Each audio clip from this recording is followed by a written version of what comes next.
यशोमती मैया के नंद लाला।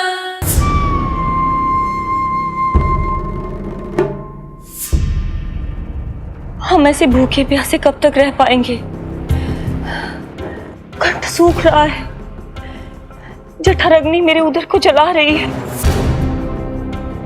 अन्न और जल के बिना यदि एक भी दिन और रहना पड़ गया तो मेरे तो प्राण ही निकल जाएंगे।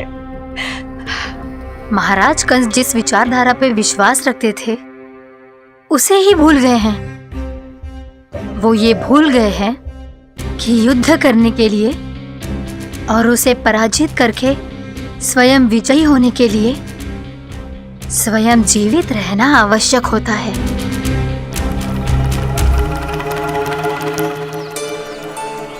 प्रभु ने जो दृश्य मुझे दिखाए, किस बात का संकेत थे वो? क्या मुझे यहाँ आने के लिए प्रेरित करना ही उनकी योजना थी? बहुत सोच विचार के भी ना समझ में आ रहा है। कंस ने, उस व्यापारी ने हमारे साथ जो षड्यंत्र रचो है ना, वो आते कैसे बचेंगे? पर घर में सब स्त्रियां चिंतित हैं।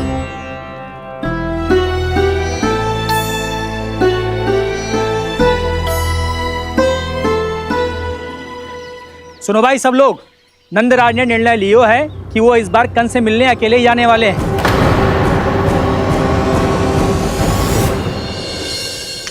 पहले ही वो गांव वालों से सारा दूध दही माखन हड़प चुका है।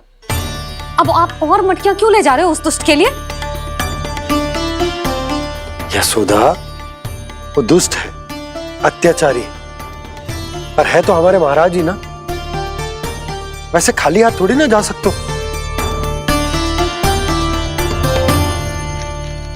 तुम अपना ध्यान रखना।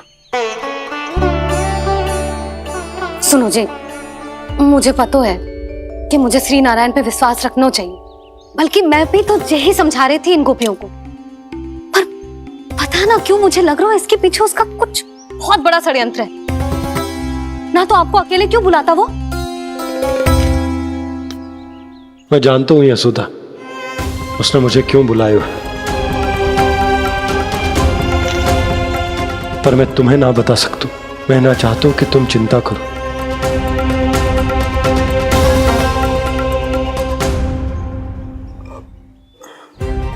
राजा होने के नाते यदि मेरे कुछ करने से मेरी प्रजा का हित होता है तो मुझे वो करना पड़ेगा यशोदा, फिर चाहे वो मुझे कितना ही अप्रिय क्यों ना लगे।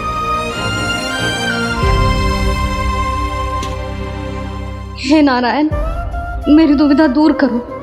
कुछ ऐसा करो कि इन्हें जाना ही ना पड़े उस दुष्ट के सामने।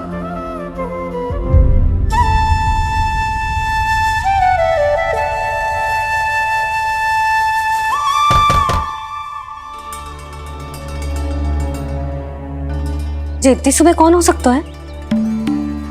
मैं देखता हूं।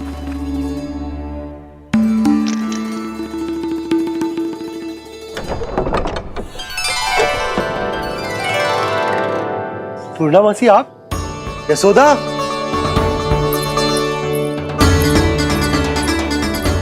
पूर्णा मौसी,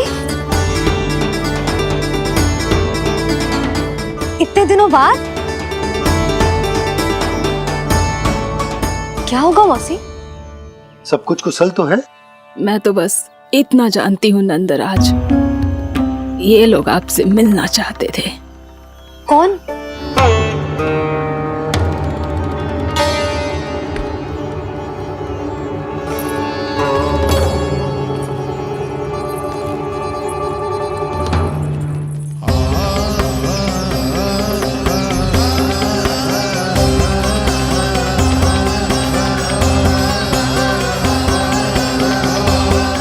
इतनी सुबह आप सब यहाँ? क्या होगा?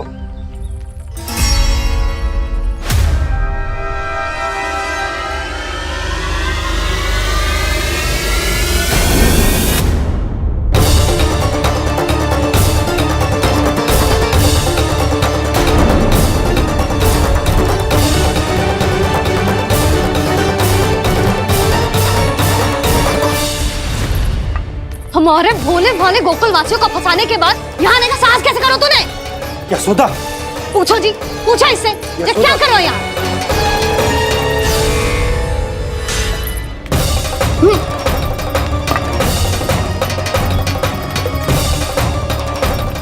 इनकी ये दशा आप सबने तो ना की। नहीं नहीं, इनमें इनका कोई दोष नहीं है। हमारा बस चलता तो इससे भी बुरी दशा करते। ये सब तो मेरी करनी का फल है नंदराज।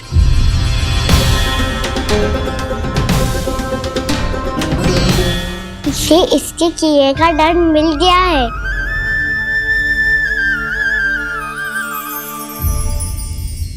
मुझे क्षमा कर दीजिए नंद महाराज, बहुत बड़ी भूल हो गई मुझसे। मैंने इन सब गांव वालों को फंसाने का षड्यंत्र महाराज कंस के कहने पे किया था। वही मेरी भूल थी, मुझे क्षमा कर दीजिए महाराज।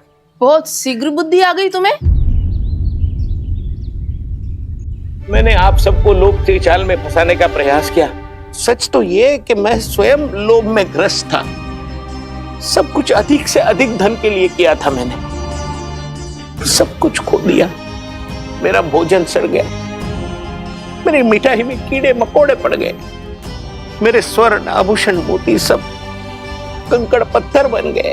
अवश्य इसका कोई नया छल है जे। नहीं नहीं नहीं नहीं, मेरा कोई छल नहीं है, मैं सत्य बोल रहा हूं। मैंने कही थी ना, श्री नारायण हमारी सहायता अवश्य करेंगे। दुष्ट और अत्याचारी का दूत बन के आया था ना, ये तो होना ही था। स्वयं श्री नारायण ने न्याय करो है हमारे साथ।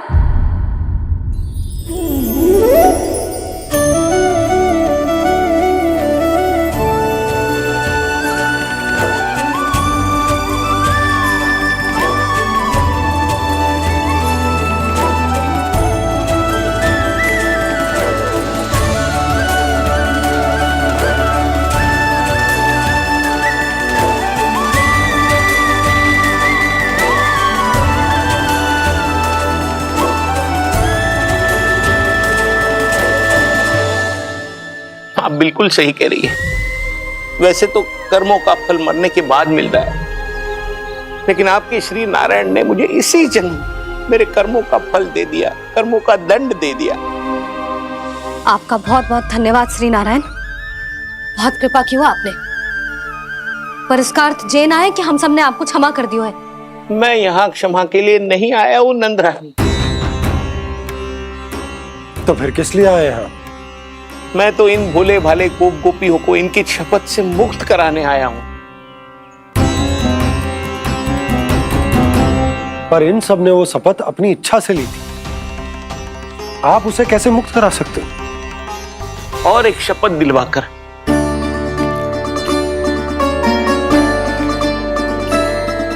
आप लोगों ने भगवान श्री नारायण को साक्षी मानकर यह शपथ ली थी कि आपका सारा दही, दूध, घी, माखन आप केवल मुझे और मुझे ही देंगे। आज उसी भगवान श्री नारायण को साक्षी मानकर मैं आपको शपथ दिलवाता हूं कि आपका सारा दही, दूध, घी, माखन उसमें से एक कण भी आप मुझे नहीं देंगे। प्रतीक्षा क्या कर रहे हो आप सब? शपथ लो। हाँ हाँ,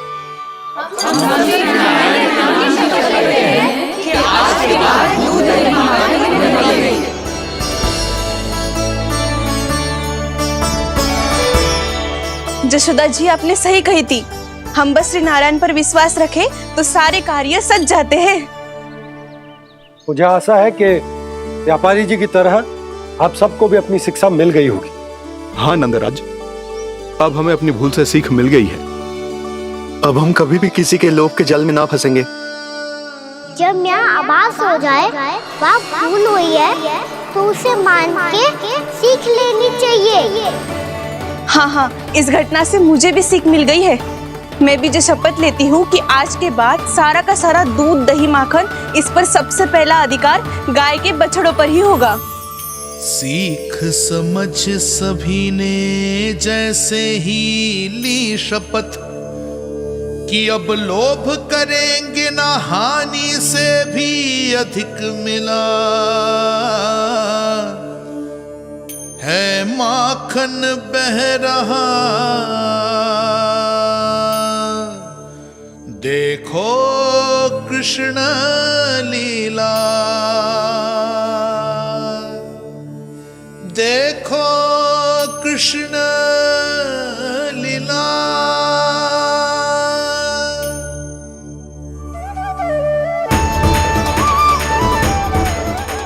हाँ, और हम दोनों भी श्री नारायण की शपथ लेते हैं, दूध दही माखन बेचने के लिए हम बाद में बचाएंगे और पहले अपने बालकों को पेट भर के खिलाएंगे।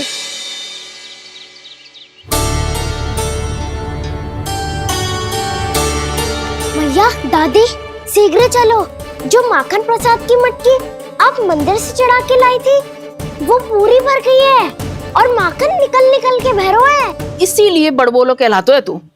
फिर कहने लोगों कथा कहानी। भैया अपने घर पे भी ऐसा ही हो रहा है।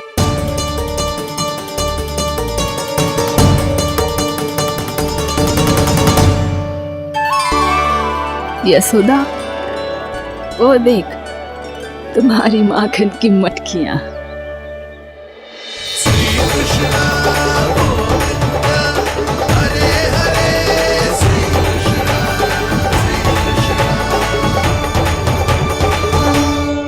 मैंने कहा था ना, आप सभी पर श्री नारायण की विशेष कृपा है।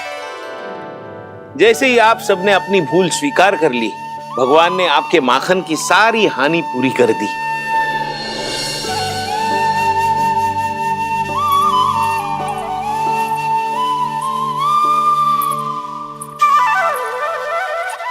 यशोमती मैया के नंद लाला, यशोमती मैया के नंद लाला, यशोमती मैया के नंद लाला, यशोमती मैया के नंद लाला। मैया चलो ना।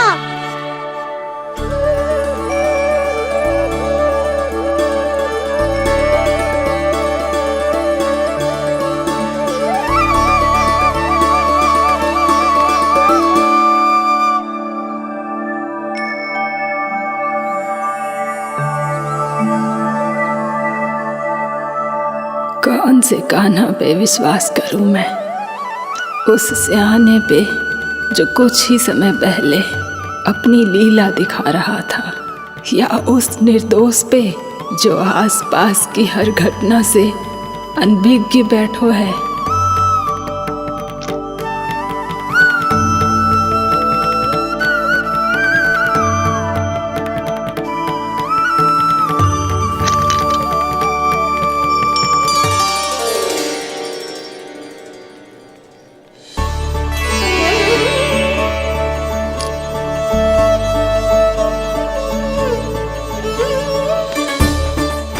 तो क्या इसका अर्थ ये है कि जब हम अच्छा कर्म करते हैं तो हमें पुण्य लाभ होता है, और जब हम बुरा कर्म करते हैं तो हमारी हानि होती है, हम पराजित हो जाते हैं?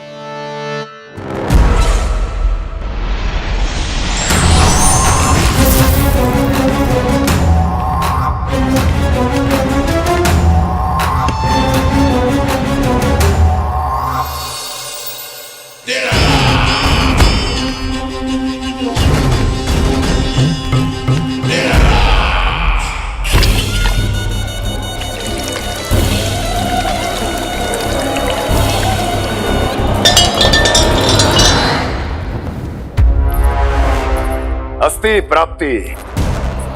मैंने कहा था ना, ये सारी माया उस विष्णु अवतार की है।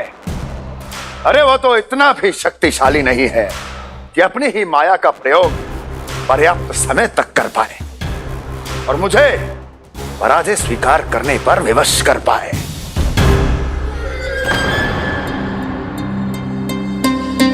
किंतु तुम्हारे मुख की भावभंगिमा तो कुछ और ही कथा कह रही है। क्यों, सत्य कहा ना मैंने। महाराज, सब कुछ पहले जैसा इसलिए हो गया क्योंकि क्या ये उस विष्णु की माया थी, और क्या। हमने व्यापारी परमानंद को गोकुल भेजा था।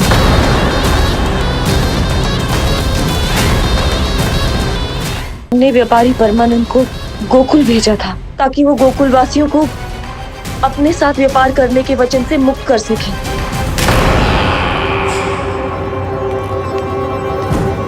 मेरी आज्ञा लिए बिना, मुझे बिना बताए मेरे लिए हुए निर्णय को पलटने का साहस भी कैसे कर लिया तुमने? हमने आपकी ही विचारधारा का अनुसरण किया है महाराज। आप ही कहते हैं ना, जब जीवन पर संकट हो तो अभिमान अर्थहीन होता है, और जब प्राणों पर बनाए तो सम्मान स्वाभिमान सब निरर्थक होता है। भूख और प्यास से आप तो दुर्बल हो ही जाते महाराज, पर आपकी सेना और सेवक अपने प्राण बचाने के लिए आपसे दूर हो जाते। आपके और उस विष्णु अवतार के बीच 4 वर्षों से चलते आ रहे इस संघर्ष में ये एक छोटी सी झड़प है महाराज, और यदि हम ये झड़प हार जाते तो शेष युद्ध करने के योग्य भी नहीं बच पाते। जब आप पूरी तरह से अकेले, शारीरिक रूप से दुर्बल और असहाय होते, और तब वो विष्णु अवतार, वो बालक आप पे प्रहार करता, तब आप क्या करते महाराज? आत्मरक्षा आवश्यक थी महाराज, क्योंकि शत्रु पर उसके वार से भी अधिक घातक प्रहार करने की योजना तभी बनाई जा सकती है जब तन और मन दोनों पूरी तरह स्वस्थ हो।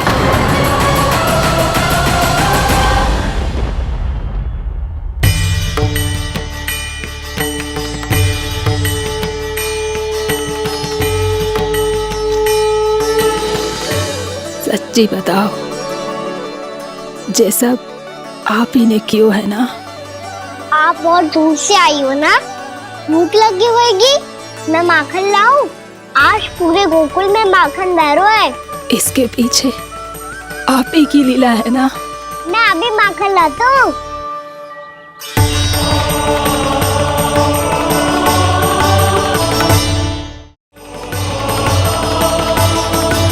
ये लीजिए। बताओ ना, पूरे गांव में प्रसन्नता की बयार बह रही है। हर ग्रामवासी के मुख पर हर्ष और उल्लास दमक रहा है। ये सब आप ही का चमत्कार है ना?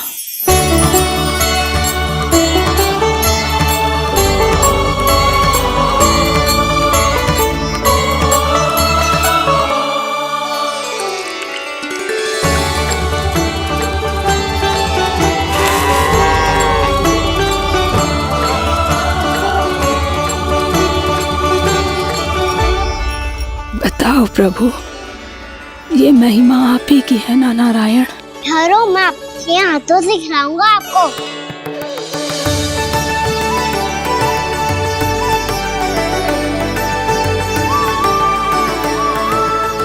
बताओ ना प्रभु, आप लालन करवाने आए हो या सबका पालन करने आए हो? बोलो ना प्रभु, बताओ ना।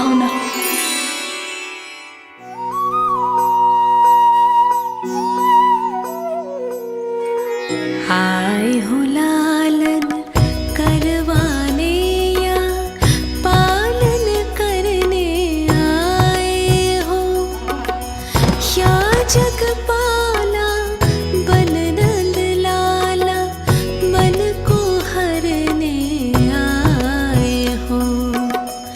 आए हो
हो लालन करवाने या पालन करने आए हो, या जगपाला पन नंद लाला मन को हरने आए हो, मन को हरने आए हो।